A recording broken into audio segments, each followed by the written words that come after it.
നാളത്തെ ബജറ്റ് അവതരണത്തോടെ പുതിയ റെക്കോർഡ് കൂടിയാണ് കേന്ദ്ര ധനമന്ത്രി ഡോക്ടർ നിർമ്മല സീതാരാമൻ സ്ഥാപിക്കുക. രാജ്യത്തിന്റെ ചരിത്രത്തിൽ തുടർച്ചയായി 8 തവണ കേന്ദ്ര ബജറ്റ് അവതരിപ്പിക്കുന്ന ആദ്യ ധനമന്ത്രിയാകും നിർമ്മല സീതാരാമൻ. മൂന്നാം മോദി സർക്കാരിന്റെ രണ്ടാം ബജറ്റ് അവതരണത്തിന് ധനമന്ത്രി ഒരുങ്ങുമ്പോൾ പിറക്കാൻ പോകുന്നത് പുതിയൊരു റെക്കോർഡ് കൂടിയാണ്. രാജ്യത്തിന്റെ ചരിത്രത്തിൽ തുടർച്ചയായി 8 തവണ ബജറ്റ് അവതരിപ്പിച്ച ആദ്യ ധനമന്ത്രിയായി നിർമ്മല സീതാരാമൻ മാറും. മൊറാർജി ദേശായിയുടെ റെക്കോർഡാണ് നിർമ്മല സീതാരാമൻ മറികടക്കുക.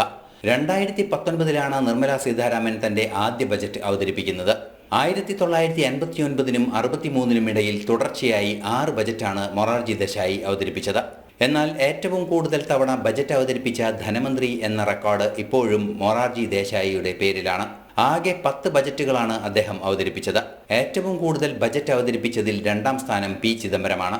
1997 ദേവഗൌഡ സർക്കാരിലും പിന്നീട് UPA സർക്കാരുകളുടെ കാലത്തുമാണ് ചിദംബരം ബജറ്റ് അവതരിപ്പിച്ചത്. നാഷണൽ ഡെസ്ക്, ജനം.